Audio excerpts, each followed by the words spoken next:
আসসালামু আলাইকুম ওয়া রাহমাতুল্লাহি ওয়া বারাকাতুহু।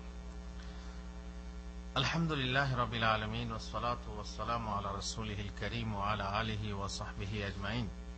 আজকের বৈঠকে আমরা আলোচনা করব যে অমুসলিমদের সাথে কেমন ব্যবহার হওয়া উচিত মুসলিমদের। মুসলিমরা অমুসলিমদের সাথে কিরূপ ব্যবহার করবে। একসঙ্গে থাকতে হলেই তখন ব্যবহারের প্রয়োজন পড়ে। যেখানে সবাই মুসলমান, সবাই মুসলিম, পুরো 100% মুসলিম, যেমন সৌদি আরব, তবুও সৌদি আরবে অমুসলিম আছে কাজের লোক, এখানে বাসিন্দা কোনো অমুসলিম নেই। যে দেশে বাসিন্দা মুসলিম অমুসলিম মিশ্রিত আছে, সেখানে আপোষের ব্যবহার কেমন হওয়া উচিত। আপনি এমন সমাজে বাস করতে বাধ্য হতে পারেন যেখানে মুশরিক ও কাফের বসবাস করে। কাফের বলতে কোনো গালি না, কাফের মানে হচ্ছে অস্বীকারী, মানে যে ইসলামকে অস্বীকার করে এক কথায় সে কাফের। এমনকি অনেক মুসলিমও কাফের আছে। মুসলিম সব মানে একটা মানে না। ইসলামের রকম কয়টা? ইসলামের রকম 5টা। আর ইমানের রকম কয়টা? ইমানের রকম 6টা। যদি একটা রকমকে অস্বীকার করে সে মুসলিম থাকবে? থাকবে না। তেমনি শুধু এই রুকুনই না, আরো অন্যান্য বিষয় আছে যেগুলোর প্রতি ঈমান রাখা জরুরি। তার মধ্যে যদি কিছু অস্বীকার করেন তাহলে আপনি মুসলিম থাকবেন না, তাকে বলা হয় কাফের। কাফের মানে অস্বীকারী। অমুসলিমরা অনেকে কাফের শুনে খারাপ মনে করে, কাফের কেন বলছো? কিন্তু না, কাফের কোনো গালি না। কাফের মানে হচ্ছে নন মুসলিম, অমুসলিম ইত্যাদি। তো যাই হোক, তাদের সাথে যে আদব খেয়াল রাখা দরকার তা আপনি শুনুন আজকে। সম্ভব হলে সেখান থেকে হিজরত করে মুসলিম পরিবেশে চলে যান। এখন মুসলিমরা কোথাও আছে সংখ্যা লঘু, কোথাও আছে সংখ্যা গুরু। তো যেখানে সংখ্যা গুরু আছে সেখান থেকে যাওয়ার তো প্রশ্ন আসে না, কিন্তু সেখানে আছে সংখ্যা লঘু। যদি আপনি পারেন তাহলে সেই যেখানে সংখ্যা গুরু অমুসলিম আছে সেখান থেকে উঠে আপনি এমন জায়গায় যান যেখানে মুসলিম বাস করে। নিশ্চয়ই অমুসলিম থেকে মুসলিম পরিবেশে বাস করা বেশি ভালো। বিভিন্ন ঝামেলা, এখন আমি মানলাম সম্প্রীতি আছে, সাম্প্রদায়িক সম্প্রীতি বজায় আছে, কোনো সমস্যা হয় না, কিন্তু কোনো একদিন সবাই তার সমান হয় না। আপনি জানেন অমুসলিমদের মাঝে বহু রকমের ভাগ আছে। অমুসলিমদের অনেকে নাস্তিক আছে, অমুসলিমদের অনেকে কট্টরপন্থী আছে, মৌলবাদী আছে, অমুসলিমদের অনেকে মুসলিম বিদ্বেষী আছে, অমুসলিমদের অনেকে মুসলিম রক্ত পিপাসু আছে, আর অমুসলিমদের অনেকে আবার সম্প্রীতি বজায় রাখার মতো বহু লোক আছে, যারা খুব ভালো লোক, যাদের চরিত্র ব্যবহার ভালো এবং মুসলিমদের সঙ্গে সম্প্রীতি বজায় রেখে চলতে চায়। বিভিন্ন রকমের অমুসলিম আছে। তবুও বলবো, যতই আপনার অমুসলিমের ব্যবহার ভালো হোক, তবুও নিশ্চয়ই তাদের তুলনায় মুসলিমরা ভালো। তবে অমুসলিম যদি চরিত্রহীন হয়, মুসলিমরা যদি চরিত্রহীন হয় তাহলে আলাদা কথা। কিন্তু ব্যাপকভাবে সেটা হচ্ছে এই যে আপনি যদি পারেন তাহলে অমুসলিম পরিবেশ ত্যাগ করে গিয়ে মুসলিম পরিবেশে বসবাস করুন। যেহেতু রাসূলুল্লাহ সাল্লাল্লাহু আলাইহি ওয়াসাল্লাম মুশরিকদের সম্পর্কে বলেছেন, যখন হিজরত করে মক্কা ছেড়ে মদিনায় চলে গেলেন, আল্লাহ রাসূল সাল্লাল্লাহু আলাইহি ওয়াসাল্লাম চলে গেলেন না যেতে বাধ্য করা হয়েছিল? যেতে বাধ্য করা হয়েছিল। রাসূলুল্লাহ সাল্লাল্লাহু আলাইহি ওয়াসাল্লাম কত দুঃখ করে বলেছিলেন, মক্কা আমি তোমাকে ভালোবাসি, যদি তোমার কম, তোমার জাতি, তোমার বাসিন্দা আমাকে বের না করতো আমি এখান থেকে বের হতাম না, যেতাম না। নিজের মাতৃভূমি, তো বাধ্য করা হয়েছিল। যখন হিজরত করে গেলেন তখন বহু মুসলিম মুশরিকদের মাঝে থেকে গেছিল, আর মুশরিকরা অত্যাচার করেছিল। যেমন এখনো দেখবেন অমুসলিম দেশে অত্যাচার করা হয়, সংখ্যালঘু মুসলিমদের উপরে অত্যাচার করা হয়, তাদের মসজিদ জ্বালিয়ে দেওয়া হয়। বিশেষ করে আজকাল সন্ত্রাসের ব্যাপার নিয়ে সমস্ত মুসলিমকেই সন্ত্রাসী ভাবা হচ্ছে, এবং সমস্ত মুসলিমকেই, মানে মুসলিম মাত্রই হচ্ছে সন্ত্রাসী। ফলে তাদের মসজিদে আগুন ধরিয়ে দেওয়া হচ্ছে, মসজিদ জ্বালিয়ে দেওয়া হচ্ছে। মৌলবাদী বলে চিল্লায় এরা। মৌলবাদীও আবার অনেক রকম আছে। মৌলবাদী মানেই সন্ত্রাসী নয়। মৌলবাদীর মধ্যে যে মূল ইসলামকে তারা মানতে চায়, কিন্তু তারা সন্ত্রাস করে না। তারা জিহাদে বিশ্বাসী কিন্তু সন্ত্রাসে বিশ্বাসী না। এমন মুসলমানও আছে, কিন্তু সবাইকে এক করা ঠিক না। এ নয় যে কুল্লু বাইদা শাহমা ও কুল্লু সাউদা তামরা, মানে প্রত্যেক কালো জিনিসই খেজুর হবে এটা জরুরি না। শাহ আলম যারা মাজরায় কাজ করছে খেজুর তুলছে, কালো জিনিস দেখলে কালো পাথর পায় সেটাকে খেজুর বলে তুলবে না। সব কালো জিনিসই খেজুর হয় না। চকচক করলেও যেমন সোনা হয় না, চকচক করছে দেখলে আপনি সোনা। অবশ্য অনেক সময় রাস্তায় চকচকে জিনিস দেখে পড়ে জানটা ধক করে, তাই না, মনে হয় সোনা পড়ে আছে, কিন্তু চকচক করলেই সোনা হয় না। আর লাইসা কুল্লু বাইদা শাহমা, তার মানে প্রত্যেক সাদা জিনিসই চর্বি হয় না। সুতরাং ভেবে চিনতে আপনি বলতে, যে একটানা বলে একটা গ্রামকে দেখলো, সেই গ্রামের লোক কোন একটা মানে চুরির কাজ করেছে, সেখানকার লোক চুরির কাজ। গ্রাম, সমস্ত গ্রাম কি চোর হয়? গ্রামের কটা লোক চোর হতে পারে? না হলে 5টা 7টা। এবার লোকে বলে কি চোর গ্রাম, তাহলে এটা সাধারণ ব্যাপকভাবে বলা হয়, কিন্তু আসলে গোটা গ্রামের লোক চোর হয় না। আর যদি বলা হয় মার খেতে হয়। আমাদের এলাকার একটা ঘটনা, বিবাহ এসেছিল, আর বিবাহে বরযাত্রী এসেছিল। আমি কিন্তু বরযাত্রী বলি না, কি বলি? বরযাত্রী। এই বরযাত্রী দলেরা সেখানে ছিল। তারপরে বিয়ে পড়ানো হলো। বিয়ে পড়ানোর সময় দেখেছেন একটু মজলিসটা ভারী ভারী হয়, মানে গ্রামের সমস্ত লোক আসে বিয়ে পড়ানোর সময়। তারপরে অলিমা বলা হয়, অলিমা বিতরণ করা হয়, খেজুর না হয় বাতাসা, না হয় মিষ্টি। তো সেই সময়ে কোন এক বরযাত্রীর জুতো হারিয়ে গেছিল। মানে গ্রামের হয়তো লোক কেউ ভুল করে হোক, এখানে আপনি দেখছেন সৌদি আরবে হারামে দেখেন কত জুতো চুরি হয়। এখানে মসজিদে, এই মসজিদের জুতো চুরি হতে পারে। অনেকে ইচ্ছা করে নেয় আর অনেকে ভুল করে নেয়। এখন ভুল করে হোক ইচ্ছা করে হোক, এক বরযাত্রী জুতো চুরি হয়ে গেছে। এই লেগে গেল, এই গায়ের লোকরা সব চোর, আমার জুতো নিয়ে গেল, এই সে লে মার শুরু হয়ে গেল, মারামারি। গায়ের লোক চোর হয়ে গেল, তো জানিস না তুই আমাদের গ্রামের লোক নিয়েছে না, আমাদের কোন মেহমান গ্রাম, অন্য জায়গাতে মেহমান এসছে, বহু জায়গা থেকে মেহমান এসছে, বিয়ের ব্যাপার, কোন গ্রামের লোক নিয়েছে জানলি না, তাকে বলি জুতো চোর, এই গ্রামের লোক জুতো চোর, দে মার। তো এইরকমই হবে, যদি আপনি আন্দাজে কোন জাতিকে, গোটা জাতিকে বদনাম করেন, তো আপনি মার খাবার উপযুক্ত। তো এইভাবে আন্দাজে বলতে হয় না, আন্দাজে বলতে হয় না যে মুসলিমরা সবাই সন্ত্রাসী। কিন্তু যেখানে মুশরিক পরিবেশ আছে, অমুসলিম পরিবেশ আছে, তারা ওই শুনছে সন্ত্রাসের খবর শুনে তারা গোটা মুসলিম জাতিকেই মনে করছে সন্ত্রাসী। তো এইভাবে যে কোনো কারণেই হোক, সব থেকে উত্তম হলো কি যে আপনি সংখ্যাগুরুদের মাঝে, সংখ্যাগুরু মুসলিমদের মাঝে, অমুসলিমদের মাঝে আপনি বাস করবেন না। আপনি সেখান থেকে চলে আসেন।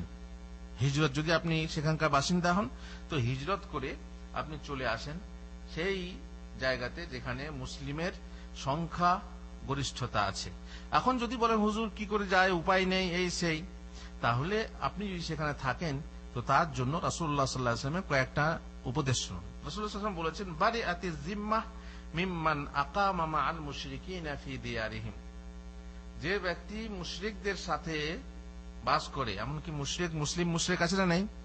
আল্লাহু আকবার বলতে হয়। মুসলিম মুশরিক বেশি আছে, তাই না? ওয়ামা ইউমিনু আকসারুহুম বিল্লাহি ইল্লা ওয়া হুম মুশরিকুন। আল্লাহই বলেছেন মুসলমানদের অধিকাংশই কি মুশরিক। তো সেই মুশরিক যদিও মুসলিম মুশরিক হয়, সেখানে আপনি বাস করবেন না। সেখানে দেখেন অনেক ভাই অভিযোগ করছেন, ফেসবুকের মাধ্যমে অভিযোগ আসছে যে আমরা এই ব্যাপারে এখানে মসজিদে সহিহ আকীদার দাওয়াত পেয়েছি, তারপরে আমরা সেটাকে প্রচার করার চেষ্টা করছি, মানার চেষ্টা করছি, তো আমাকে মসজিদের লোক বাধা দিচ্ছে, মসজিদ ঢুকতে বাধা দিচ্ছে, মসজিদ আসতে মানা করছে, এলে মারধর করছে ইত্যাদি। দেখেন, চিন্তা করেন, মুসলমানরাও সবাই কিন্তু ভালো না, তারাও মুশরিক। তো সেখান থেকেও যদি আপনি পারেন হিজরত করে এমন জায়গায় যান যেখানে সহিহ আকীদার লোক আছে এবং তাওহীদবাদী আছে। রাসূলুল্লাহ সাল্লাল্লাহু আলাইহি ওয়াসাল্লাম বলছেন, তার নিকট থেকে দায়িত্ব উঠে যায়, আল্লাহর দায়িত্ব উঠে যায় যে মুশরিকদের মাঝে বসবাস করে। অন্য এক হাদিসে আছে, লা তুসাকিনুল মুশরিকিন, এখানে নিষেধ, তোমরা মুশরিকদের সাথে বসবাস করো না, ওয়ালা তুজামিউহুম, তাদের সঙ্গে সহাবস্থান করো না, ফামান সাকানাহুম আও জামাআহুম ফাহুয়া মিসলুহুম, এরপরও যদি কেউ তাদের সঙ্গে বসবাস করে, সহাবস্থান করে, তাহলে সে তাদেরই মতো। কারণ তাদের সঙ্গে উঠতে বসতে আপনি জানেন, অবশ্য সব জায়গায় সমান না, কিছু কিছু জায়গাতে মুসলিম জাগরণ, ইসলামী জাগরণ আছে, আর কোন কোন জায়গাতে দেখবেন মুসলিমরা কি হয়ে গেছে, তারাও ওদের মতো হয়ে গেছে, তাই না? ওরা আবার এটাকে সাম্প্রদায়িক সম্প্রীতি বলছে। কোনটাকে বলছে? যে তুমি অমুসলিমদের পরবে যাবে, ওদের পূজাতে যাবে, ওদের যাবে সেখানে, হ্যাঁ ঠিক আছে, মুসলমানরা যাচ্ছে, তাদের প্যান্ডেলে যাচ্ছে, তাদের সে অনুষ্ঠানে যাচ্ছে, তাদের ভোজ আয়োজন করছে, তাদের প্যান্ডেলে সহযোগিতা করছে, তাদের মাইক সবকিছু সহযোগিতা করছে, তাদের জন্য চাঁদা পর্যন্ত তুলে দিচ্ছে। আর তোমাদের যখন কিছু হচ্ছে, আসবে কোরবানির দিনে, আমি যে একবারে না তা বলছি না, আছে হয়তো কেউ কেউ হতে পারে, যেমন বললাম সবাই কিন্তু ধার্মিক হয় না। ওদের যারা অমুসলিমদের যারা প্রকৃত ধার্মিক তারা কি আসবে? মুসলমানদেরকে দেখবেন তাদের মধ্যে অনেক স্বার্থ ত্যাগ আছে। মুসলমানরা, বহু মুসলমান অমুসলমানদের নাম রাখে, কিন্তু একটা অমুসলমান দেখান তো তার নাম মুসলমান আছে? আছে? দেখান একটা প্রমাণ দেখান যে অমুক অমুসলমানের নাম হচ্ছে মুসলমানি নাম। হতেই পারে না। সুতরাং মুসলমানরা অনেক সময় উদার হয়, আর উদার হয়ে তারা এরকম তারা মনে করে কি এটা সাম্প্রদায়িক উদারতা, সাম্প্রদায়িক সম্প্রীতি বজায় রাখা। না না না না না, এটা জরুরি না। সাম্প্রদায়িক সম্প্রীতি বজায় রাখার জন্য জরুরি না যে হিন্দুদের ছেলেরা মুসলিমের মেয়েদের সঙ্গে প্রেম করবে, কিংবা মুসলিমদের ছেলেরা হিন্দুদের মেয়েদের সঙ্গে প্রেম করবে। না না, জরুরি না। কে বলছে এটা জরুরি না সাম্প্রদায়িক সম্প্রীতির জন্য যে মুসলিমরা হিন্দুদের পূজাতে যাবে আর হিন্দুরা মুসলিমদের কোরবানিতে আসবে? না, এটা জরুরি না। তোমরা এসো না, আমরাও যাব না, কিন্তু সাম্প্রদায়িক সম্প্রীতি বজায় থাকবে, একসাথে আমরা বাস করব, সমস্যা নেই। রাষ্ট্রের ব্যাপারে, রাজনীতির ব্যাপারে, বসবাসের ব্যাপারে, লেনদেনের ব্যাপারে, ব্যবসা বাণিজ্যের ব্যাপারে আমরা আছি, কিন্তু তোমাদের পুজোতে গিয়ে সামিল হব, এটা হতে পারে না। এ কথা কোথায় আছে? সূরা কাফিরুন নামে একটা সূরাই আছে। কাফেরদের নামে, অস্বীকারী অমুসলিমদের নামেই একটা সূরা আছে। সেই সূরাতে বলে দেওয়া হয়েছে যে দেখো, তোমরা যখন মানবে না তখন তোমরা তোমাদের ধর্ম নিয়ে থাকো আর আমরা আমাদের ধর্ম নিয়ে থাকি। ওরা কি বলেছিল? প্রস্তাবটা কি ছিল? তোমরা 1 বছর আমাদের মাবুদের ইবাদত করো আর 1 বছর আমরা তোমাদের মাবুদের ইবাদত করব। কেমন প্রস্তাব ছিল? সাম্প্রদায়িক সম্প্রীতি বজায় রাখার জন্য। বাদ দাও, লা ইলাহা ইল্লাল্লাহ কেন বলছো? এক কাজ করে এসে এরকম করো, ঠিক আছে। রাসূলুল্লাহ সাল্লাল্লাহু আলাইহি ওয়াসাল্লাম কি আর বলবেন? মহান আল্লাহর পক্ষ থেকে সূরা নাযিল হলো, কুল ইয়া আইয়ুহাল কাফিরুন, হে নবী আপনি বলে দিন, এই কাফেরের দল, লা আবুদু মা তা'বুদুন, আমি করতেই পারি না, তোমরা যার ইবাদত করো। আরে তোমরা যার ইবাদত করো এইটাকে খণ্ডন করার জন্যই তো আমি এসেছি। লা ইলাহা ইল্লাল্লাহ, সেটা ভাই কি করে মেনে নিতে পারি? অতএব তোমাদের সঙ্গে আমাদের সম্পর্ক, তোমাদের ইবাদতের সঙ্গে আমাদের ইবাদত, কোন তোমাদের পুজোর সঙ্গে, তোমাদের একটা পুজো আর আমাদের হচ্ছে ইবাদত, এর সঙ্গে কোনো মিল হতে পারে না। ওয়ালা আনতুম আবিদুনা মা আবুদ, তোমাদেরকে দরকার নেই তোমরা আমার আল্লাহর ইবাদত করো, এ দরকার নেই। আর আমাদেরও প্রয়োজন নেই যে তোমাদের মাবুদদের ইবাদত করবো। লাকুম দীনুকুম ওয়ালিয়া দিন, তোমাদের ধর্ম তোমাদের কাছে, আর আমাদের ধর্ম আমার ধর্ম আমার, ঠিক আছে। এই হলো কথা। যে থাকলে পরে তোমার, হ্যাঁ, যেখানে অনেকে বলেন যে এটা জিহাদের আয়াত দিয়ে মানসুখ হয়ে গেছে। হ্যাঁ, জিহাদের আয়াত দিয়ে মানসুখ হয়েছে, সে জিহাদি পরিবেশ থাকলে, কিন্তু যেখানে মুসলিম সংখ্যালঘু সেখানে তো এটা মানসুখ বলা যাবে না, মানে রহিত বলা যাবে না, সেখানে এর উপরে আমল আছে। অতএব সেখানে বসবাস করতে গেলে এইভাবে বসবাস করতে হবে। তো তারা যেন আলাদা থাকে, আমরা যেন আলাদা থাকি, মাঝে থাকবে সাম্প্রদায়িক সম্প্রীতি, কোনো সমস্যা নেই, কোনো সমস্যা নেই। অনেকে মনে করে কি সাম্প্রদায়িকতা দূর করার জন্য মানে এক অপরে প্রেম করবে, মুসলিম ঘরের মেয়ে হিন্দু ঘরের বউ হবে, আর হিন্দু ঘরের মেয়ে মুসলিম ঘরের বউ হবে, তারা খুব আনন্দিত হয়। দেখেছেন আপনার কোন মুসলিম যদি কোন পুজো করছে, কোন ঠাকুরের পুজো করছে, তো সেটাকে মানে কি বলে আপনার মিডিয়াতে খুব প্রচার করে দেখানো হয়, খুব প্রচার করে দেখানো হয়। এক মুসলিম মন্দিরে গিয়ে, হ্যাঁ, সেখানে গিয়ে ফুল দিচ্ছে, তো সেটাকে খুব প্রচার করে দেখানো হয়, ফলাও করে দেখানো হয়, দেখো এই হচ্ছে মুসলিম উদারতা বা ইসলামী উদারতা। কিন্তু ভুল কথা, এরকম হতেই পারে না, এটা হওয়া জরুরি না। সাম্প্রদায়িকতা মেটানোর জন্য এটা হওয়া জরুরি না, বরং তোমরা তোমাদের মতো থাকো, আমরা আমাদের মতো থাকি, কিন্তু একেবারে আমার সমস্ত কিছু বর্জন করব, সমস্ত কিছু ত্যাগ করব, এটা হতে পারে না। একসঙ্গে বাস করে, এক রুমে বাস করার জন্য আবুল বাশার আর হিলাল একসঙ্গে বাস করে, হিলালকে বললো, এই তুমি মাথায় টুপি লাগিয়ে থাকছো, ভালো লাগে না, টুপিটা খুলে দাও। টুপিটা খুলে দিল বেচারি, টুপিটা ঠিক আছে না। এটাকে কি বলা হয় যে ঠিক আছে, সাম্প্রদায়িক কি বলে একটা সম্প্রীতি বজায় রাখার জন্য ওর কথাটা মেনে নিলাম, টুপিটা খুলে দিলাম। এই জ্যাকেটটা পরে আছে ঘোড়া ডিম, বাদ দাও জ্যাকেটটা বাদ দিল। তারপর বলে এই জামাটা পরে আছে খুলে দাও, বাদ দাও, ঠিক আছে বাদ দিলাম। তারপর বলে এই গেঞ্জিটা পরে আছে খুলে দাও, বাদ দাও, বেশ ঠিক আছে গেঞ্জিটাও খুলে দিলাম। এবার বলে প্যান্টটাও খুলে দাও, আমি প্যান্ট পরি না, তুমিও প্যান্ট পরতে পারবে না। তাহলে হেলালকে কি বলতে হবে এবারে? এটা প্যান্টটা খুলে দেবে না, যতটুকু সম্ভব আছি, রাজি আছি, উদারতা দেখানো যতটুকু দরকার, যতটুকু প্রয়োজন, আমার যতটুকু অনুমতি আছে আমি করতে পারি, কিন্তু আমি সবকিছু বিলিয়ে দেবো এটা হতে পারে না। যদি ইমানটাই আমার বিলানো গেল তাহলে আমার কি? সুতরাং এই সীমাবদ্ধতার মাঝে আপনাকে থাকতে হবে। রাসূলুল্লাহ সাল্লাল্লাহু আলাইহি ওয়াসাল্লাম বলেছেন, লা ইয়াকবালুল্লাহু মিন মুশরিকিন বাদা মা আসলামা আমালান। ইসলাম গ্রহণের পরে কোন মুশরিকের কাছ থেকে আল্লাহ তাআলা কোন আমল গ্রহণ করবেন না। ওয়া কাদিমনা ইলা মা আমিলু মিন আমালিন ফাজআলনাহু হাবাআম মানসুরা। মুশরিকদের কোন আমল আল্লাহর কাছে গ্রহণযোগ্য হবে না, কবুল হবে না, সে মুশরিক অমুসলিম হোক কিংবা মুসলিম হোক। এবারে কথা হলো কি যে যতক্ষণ আপনি মুশরিকদের মাঝে থাকবেন, অমুসলিমদের মাঝে থাকবেন, ততক্ষণও আপনার আমল হয়তো বা কবুল না হতে পারে, যেহেতু আপনি তাদের সঙ্গে আন্তরিকতা প্রদর্শন করে আপনি এমন করতে পারেন যে আপনি তাদেরকে এমন ভালোবাসা বাসছেন যাতে আপনার ইমানই নষ্ট হয়ে যায়।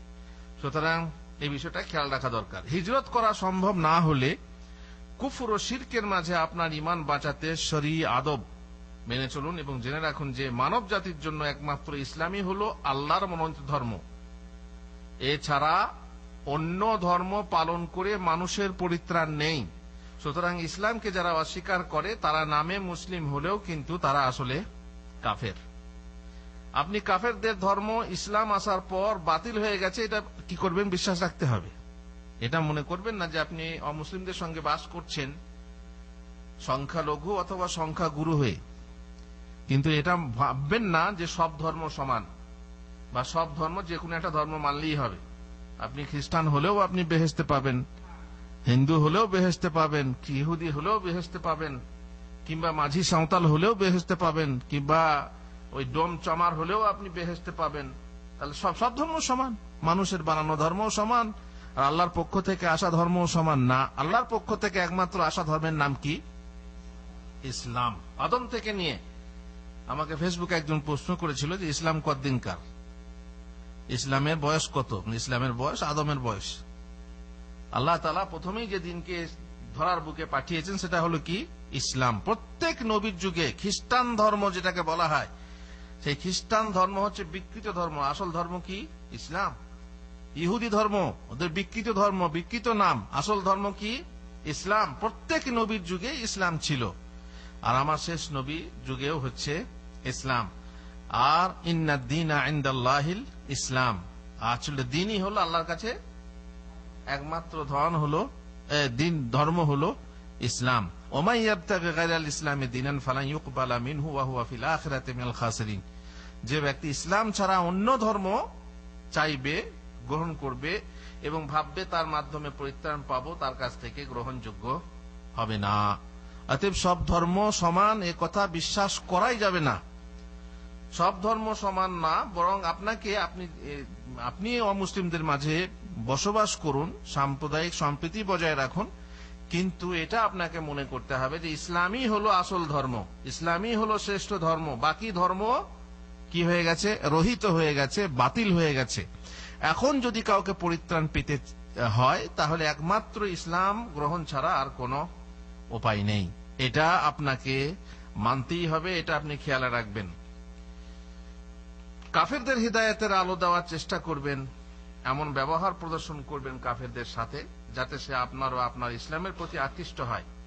আর খবরদার, এমন ব্যবহার প্রদর্শন করবেন না যার ফলে সে ইসলামকে ঘৃণা করে অথবা আপনার ব্যবহারের কারণে সে ইসলাম থেকে দূরে সরে যায়। যেহেতু ইসলাম সত্য ও সুন্দর, অতএব আপনার নোংরা ব্যবহার দ্বারা সেই সত্য সুন্দরকে মলিন করবেন না। আপনারা নিশ্চয়ই জানেন অমুসলিমরা আসল ইসলামকে কিভাবে চিনবে? চেনার উপায় আছে? অমুসলিমরা মুসলমানদের ধর্ম চিনবে মুসলমানদের ব্যবহার দেখে, মুসলমানদের চরিত্র দেখে। এখন কোর্টে যান, কাদের সংখ্যা বেশি? মুসলমানদের সংখ্যা বেশি। চোরের খাতায় নাম দেখেন, কাদের সংখ্যা বেশি? মুসলমানদের। বুঝতে পারছেন? তারা বাহ্যিক পরিবেশ দেখে মুসলমানদের বেশি মাথা ফাটাফাটি করেছে। কারা? মুসলমানরা। বসবে অমুসলিম, গদিতে বসবে কে? অমুসলিম। কিন্তু সেই গদিতে বসানোর জন্য ফাটাফাটি কারা করছে? বোমাবুমি কারা করছে? মুসলমানরা। তো এই মুসলমানদের আপনি দেখবেন যারা ফিল্ম বানাচ্ছে, যারা ফিল্ম তৈরি করছে, তাদেরও মধ্যে ফিল্ম মুসলমান বানাচ্ছে কিভাবে দেখেছেন? গলায় মাদুলি, তাবিজ, মুসলমানের পরিচয়। মানে গলায় মাদুলি থাকলেই মুসলমান। মাদুলি আছে নাকি ইসলামে? তাবিজ বাঁধা ব্যাপার ইসলামে আছে, কিন্তু ওরা মনে করে মুসলিম পরিবেশে সেখানে গান বাজনা, ভাবছি কি মুসলমানরাও এরকমই। তারপরে মাজার, বিশেষ করে মাজার, কোন একটা কাহিনী নেই যেখানে মাজার নেই। মাজারে গিয়ে তার চোখ ভালো হচ্ছে, মাজারে গিয়ে ভালোবাসার কি বলে আপনার, হ্যাঁ ওই যে মাজারে গিয়ে ফুল খাচ্ছে, মাজারে গিয়ে কত রকম। তো এইগুলো কি ইসলামের? তারা কিন্তু এইগুলোকেই দেখায়। বাইরের পরিবেশ থেকে যেটাকে ইসলাম মনে করে সেইটাই তারা ভেবে থাকে। আপনারা একটা গল্প, আপনার গল্প না, ইতিহাস। সেই ওস্তাদ, আমার মদিনা ইউনিভার্সিটির ওস্তাদ, আপনাদেরকে বলেছিলাম হয়তো, তিনি এখনো মদিনায় আছেন। তিনি যখন ইসলাম গ্রহণ করেন, বড় লোকের ছেলে, তার বাবা মারা চেয়েছিল যে একে ইসলাম থেকে ফিরিয়ে আনতে হবে, বিধর্মী হয়ে গেছে, ম্লেচ্ছ হয়ে গেছে। ওরা কি বলে? আমরা যখন কাফের বলি, ওরা কি বলে? ম্লেচ্ছ, জবন হয়ে গেছে, জবন। তো একে ফিরিয়ে আনতে হবে।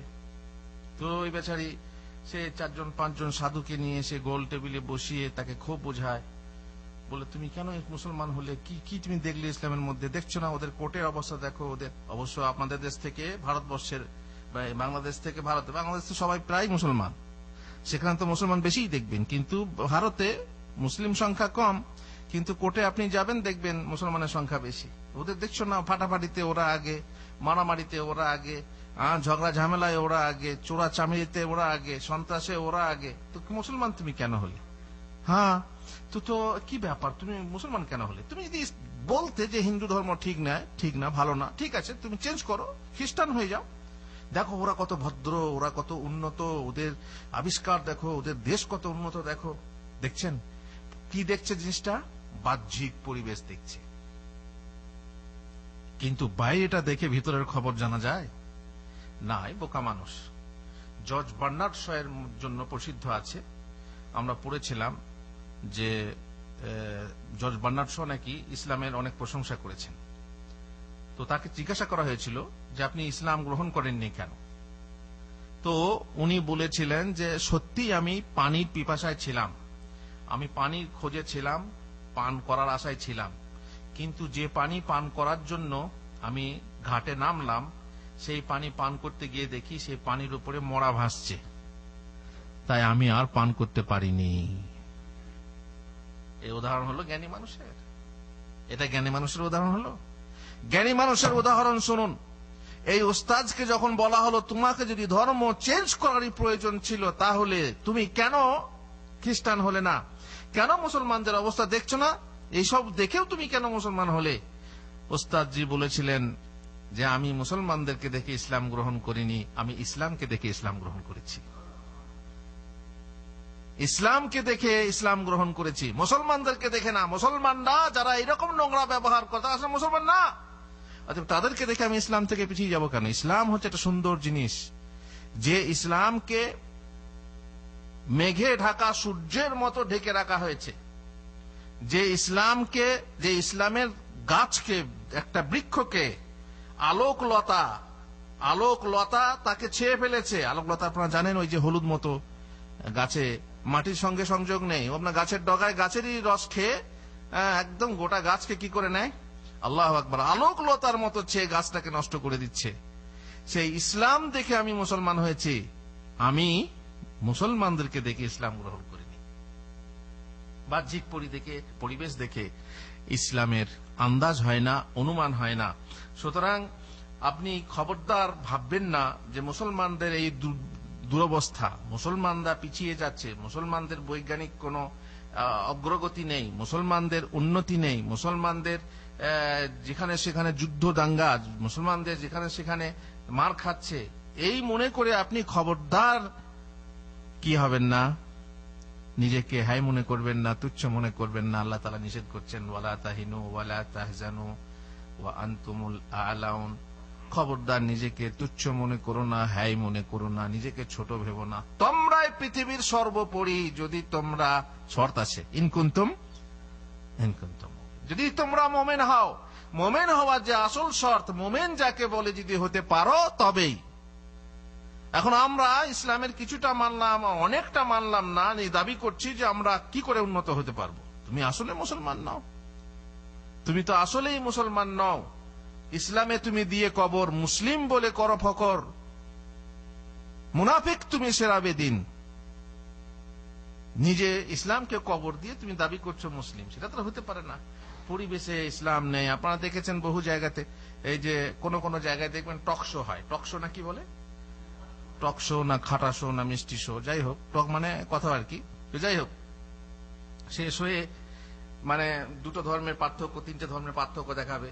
তো ওদের ধর্মের একজন বড় মানুষকে নিয়ে আসছে, আর মুসলিম ধর্মেরও একজন বড় মানুষকে নিয়ে আসছে। মুসলিম ধর্মের বড় মানুষ কে জানেন? সবচেয়ে বড় যে কি, কে? সবচেয়ে বড় যে অভিনেতা, দিয়ে তাকে ইসলাম সম্পর্কে বলাচ্ছে।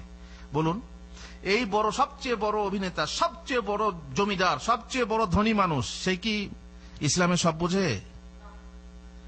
এমনকি ভারতে একবার টকশো হলো, ভারতের যে সবচেয়ে বড় মুসলিম নাম আর কি, মুসলিম অভিনেতা, নামটা বলছি না, তাকে বসিয়ে তাকে জিজ্ঞেস করা হচ্ছে, আপনি ইসলাম সম্পর্কে এটা রায় কি, পর্দার ব্যাপারে রায় কি, এর ব্যাপারে রায় কি, দাড়ির ব্যাপারে রায় কি? তো বলছে, দেখুন, আমি ইসলাম সম্পর্কে তেমন একটা জানি না, আর আমি প্র্যাকটিসিং নই, আমি প্র্যাকটিস করি না। আপনি নামাজ পড়েন না? মাঝে মাঝে শুক্রবারে পড়ি। এবার সে ইসলাম সম্পর্কে, পর্দার সম্পর্কে কি বলবে বলুন তো? এখানে যদি ইলেকট্রিশিয়ানের দরকার হয়, একজন ইলেকট্রিশিয়ান, এখানে একটা বাতি লাগাতে হবে কিংবা কোন এক্সটেনশন তারের দরকার আছে কারেন্টের, একজন প্লাম্বারকে নিয়ে আসা হলো, কিংবা একজন ডাক্তারকে নিয়ে আসা হলো, বড় একজন উকিলকে নিয়ে আসা হলো, সে পারবে? আপনি শুনে অবাক যাবেন। মাকতাবুদ দাওয়াতে একবার, জানি না মুনির ভাই ছিল নাকি ছিল না, মাকতাবুদ দাওয়াতে একবার বড় প্রোগ্রাম হয়, মেরাজ রব্বানি নাম শুনেছেন আপনারা, তার প্রোগ্রাম হয়। তো লোক বেশি হবে বলে তখন পুরনো অফিসটা ছিল, তো সেখানে আপনার জায়গা হতো না। আপনারা যারা দেখেছেন পুরনো অফিস, ছোট জায়গা ছিল, বললো যে উনি এলে লোক বেশি হবে, তো এই রুমেও বসবে। তো এক কাজ করা যাক, ওখানে সাউন্ড বক্স আছে, আর একটা সাউন্ড বক্স নিয়ে এসে এই রুমে দেওয়া হোক। লম্বা তার দিয়ে, আমরা খুব তাড়াহুড়ো করছিলাম, তাড়াহুড়ো করে সাউন্ড বক্স লাগাচ্ছিলাম। তো আমাদের একজন দায়ীকে বললাম যে আপনি এই তারটা মাঝখানে ছোট হচ্ছে, এটা জয়েন করে দেন, আমি সাউন্ড বক্সগুলো আবার বাকিগুলো ঠিকঠাক করি। তো জয়েন করে দিয়েছে। জয়েন করার পর এবার সব চালু করতে, ফিট করতে যাব, তবুও আমার সন্দেহ হলো যে ইনি তো আর বুঝতেই পারছেন, ইনি তো কি পড়া পড়েছেন আর কি বোঝা পর্যন্ত সন্দেহ হলো আমার। দেখি, তো দেখছি নেগেটিভ পজিটিভ চারটে তারকেই এক জায়গায় মেরে দিয়েছে। সত্যি ঘটনা, এই যে অফিসের ঘটনা। এ যদি ইলেকট্রিশিয়ান হতো তো সে কি চারটে তারকে একসঙ্গে জয়েন করতো? হ্যাঁ, দুটো, কমসে কম দুটোকে জয়েন করে এক জায়গায় টেপ লাগিয়ে দিত, কিন্তু চারটে তারকে এক জায়গায় জয়েন করে দিতে কি সর্বনষ্ট হয় বলুন তো?